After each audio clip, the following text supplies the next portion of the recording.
Hello मेरे प्यारे बच्चों, कैसे हैं आप सब। आप सबों का म्यूसस एकेडमी में स्वागत है।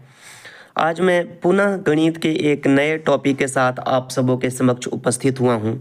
आज हम लोग ब्रीथ के बारे में पढ़ेंगे। आप लोगों ने ब्रीथ का नाम अवश्य सुना होगा। ब्रीथ ब्रीथ को इंग्लिश में हम लोग बोलते हैं सर्कल। क्या बोलते हैं मेरे प्यारे बच्चों? सर्कल। ठीक है। देखो, तुम लोग गाड़ी का पहिया देखे होगे या फिर सिक्का। सिक्का तो आप लोग देखे हैं ना, जो एक सिक्का होता है, कॉइन जो होता है, ठीक है, इस तरह का। या फिर एक गाड़ी का जो पहिया होता है, ये दोनों क्या है? ब्रीथ हैं। ये दोनों क्या है? ब्रीथ के उदाहरण हैं। अब देखो, ब्रीथ का जो सबसे सेंटर, मतलब ये जो मध्य बिंदु होता है, इसको हम लोग बोलते हैं केंद्र। इसको क्या बोलते हैं? केंद्र बोलते हैं। ठीक है। अब इस केंद्र से देखोगे कि कहीं पे भी इस तरह से रेखा को मिलाओगे तो बाहर बाहर की ये जो आकृति बनी हुई है, ठीक है, इसकी दूरी केंद्र से क्या होगी? बराबर होगी। तो वृत्त क्या है? एक बंद आकृति है जिसके केंद्र से परिधि की दूरी क्या होती है? नियत रहती है, समान रहती है हमेशा। ठीक है। इस तरह की कोई भी गोलाकार इस आकृति आप देखते हैं, ये क्या है? वृत्त है। ठीक है।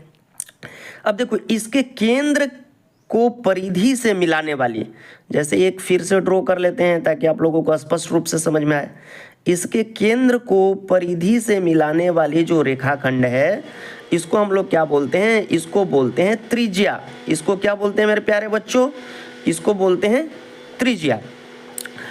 और एक वैसा रेखाखंड जो केंद्र से गुजरती हो और जिसकी दोनों सिराएं परिधि पर स्थित हो। देखिए, केंद्र से गुजर रही है और जिसकी दोनों सिराएं कहाँ पे हो? परिधि पे हो। ऐसे रेखाखंड को हम लोग बोलते हैं व्यास। क्या बोलते हैं? व्यास बोलते हैं। अब देखो, यहाँ पे एक बहुत इंपॉर्टेंट कॉन्सेप्ट है कि त्रिज्या को हम लोग आर से सूचित करते हैं, या तो कैपिटल आर से या स्मॉल आर से। और जो व्यास है, व्यास को हम लोग सूचित करते हैं डी से। किससे सूचित करते हैं मेरे प्यारे बच्चों? डी से। अभी जो व्यास है ना, देखो, त्रिज्या यहाँ से यहाँ तक आधा है। जब इसको हम लोग और बढ़ा दें यहाँ तक, तो ये इतना का कितना हो जाता है? 2 गुना हो जाता है।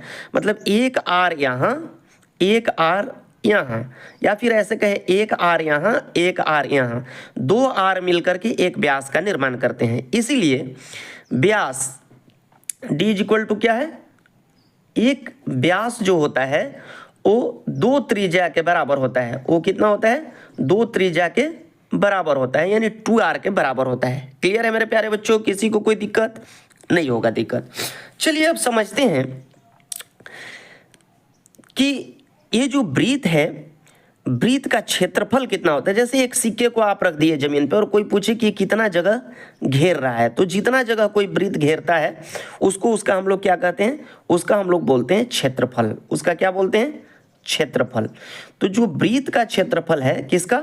वृत्त का जो क्षेत्रफल है, वृत्त के क्षेत्रफल के लिए एक सूत्र होता है। सूत्र क्या है भाई?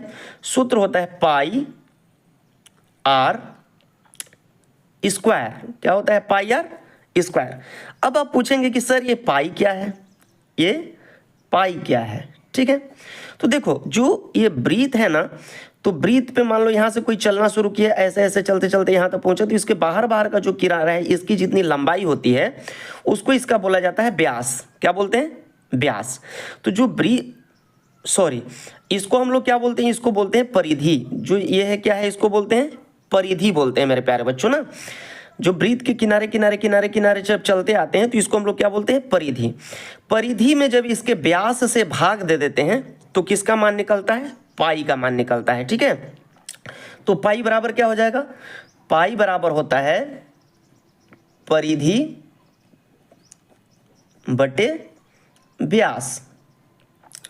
अब देखो, ये जो पाई का मान है, बहुत सारे वृत्त में इसको कैलकुलेट करके और जो गणितज्ञ हैं इसका मान निकाल चुके हैं। तो इसका मान होता है लगभग 22/7 के बराबर, या 3.14 के बराबर ये होता है। अब चलिए हम लोग समझते हैं कि वृत्त की परिधि जो है, वृत्त की परिधि के लिए क्या सूत्र होता है, उसको अब हम लोग समझते हैं। तो जो वृत्त का परिधि है ना मेरे प्यारे बच्चों, एक देखिए मैं आप लोगों के लिए वृत्त ड्रॉ कर दे रहा हूँ और इसके परिधि को फिर समझने का कोशिश करेंगे कि वृत्त का परिधि कितना होता है। देखिए यहाँ पे वृत्त है, दिख पा रहा है अच्छे से? ठीक है, ये जो वृत्त है, इस वृत्त के ये जो बाहर बाहर वाला हिस्सा है, अगर इसको हम लोग खोल दें, मान लो धागा से ऐसे बनाए हैं, तो इसको खोल देंगे तो धागा सीधा हो जाएगा ना। अब यहाँ से यहाँ तक कि क्या करेंगे, इसके लंबाई को माप लेंगे। ठीक है, इसके लंबाई को माप लेंगे, यानी कि यहाँ से लेकर ऐसे चलते चलते चलते चलते यहाँ तक की जितनी लंबाई होती है उसको उसका क्या बोलते हैं, परिधि बोलते हैं। ठीक है, और जो वृत्त की परिधि है, वृत्त की परिधि को निकालने के लिए जो सूत्र होता है वह होता है 2 पाई r। अब यहाँ पे r क्या है, ये r है त्रिज्या, ये r क्या है, त्रिज्या है मेरे प्यारे बच्चों ना। अब मान लीजिए एक मैं छोटा सा आपको सवाल दे देता हूँ, ठीक है, क्वेश्चन को समझने का कोशिश कीजिएगा। एक वृत्त का क्षेत्रफल ज्ञात कीजिए, एक वृत्त का क्षेत्रफल ज्ञात कीजिए जिसकी त्रिज्या जिसकी त्रिज्या 7 सेंटीमीटर है। अब इसको कैसे निकालेंगे, तो सबसे पहले देखेंगे कि हमको क्या क्या ज्ञात है, मेरे पास क्या क्या पहले से है। तो यहाँ पे त्रिज्या दिया हुआ है, यानी कि r दिया हुआ है, r इज इक्वल टू कितना है, 7 सेंटीमीटर।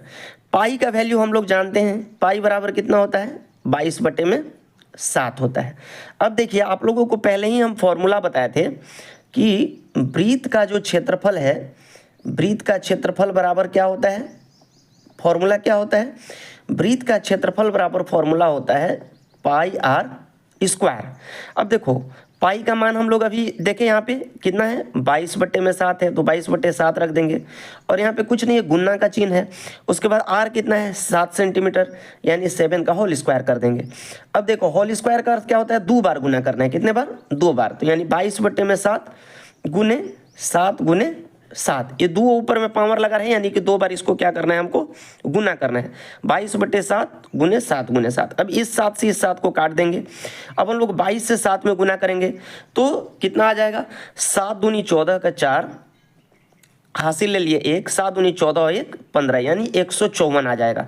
अब देखिए चूंकि 7-7 सेंटीमीटर था, ये कितना था, 7-7 सेंटीमीटर, तो ये हो जाएगा सेंटीमीटर स्क्वायर। यही इसका क्या हो गया मेरे प्यारे बच्चों, ये हो गया आपका आंसर। ठीक है, तो कितना आंसर आया, 154 सेंटीमीटर स्क्वायर। तो आप लोग समझ गए होंगे कि वृत्त का क्षेत्रफल हम लोग कैसे निकालते हैं। अब चलिए हम लोग समझते हैं कि वृत्त का परिधि हम लोग कैसे ज्ञात कर सकते हैं। ठीक है, तो वृत्त के परिधि को ज्ञात करने के लिए थोड़ा सा देखते हैं। अब यही एक और सवाल ले लेते हैं हम लोग। क्या क्वेश्चन है कि उस वृत्त का परिधि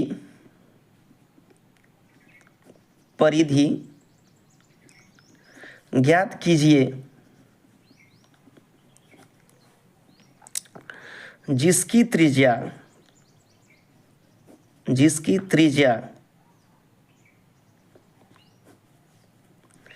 21 सेंटीमीटर हो।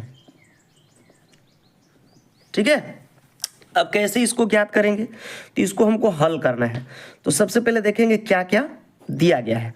तो हमारे पास त्रिज्या दिया गया है, यानी त्रिज्या यानी कि r बराबर कितना दिया गया है, 21 सेंटीमीटर हमको पता है। पाई का मान हमको पता है, पाई बराबर होता है 22/7। अब हम लोग वृत्त की परिधि के लिए क्या पढ़े थे, फॉर्मूला, तो आपको याद होगा वृत्त के परिधि का फॉर्मूला बताए थे 2 पाई r। क्या था, 2 पाई r, यानी 2 गुने 22/7, पाई का मान रख देंगे और r का मान कितना यहाँ पे है, 21 सेंटीमीटर, तो 21 सेंटीमीटर लिख देंगे।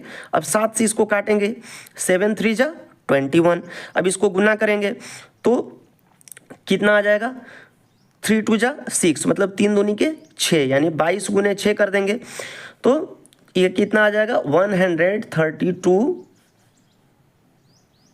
सेंटीमीटर। ठीक है, ये क्या हो जाएगा, आंसर हो जाएगा मेरे प्यारे बच्चों। तो अब आपको समझ में आ गया होगा कि वृत्त का त्रिज्या और वृत्त का परिधि हम लोग कैसे फाइंड आउट करते हैं। आशा करते हैं आप लोगों को समझ में आया होगा। अगर अच्छा लगा हो तो चैनल को लाइक करें, शेयर करें और ज़्यादा से ज़्यादा कमेंट करके बताएं कि और इसमें क्या सुधार किया जा सकता है। Thank you very much students.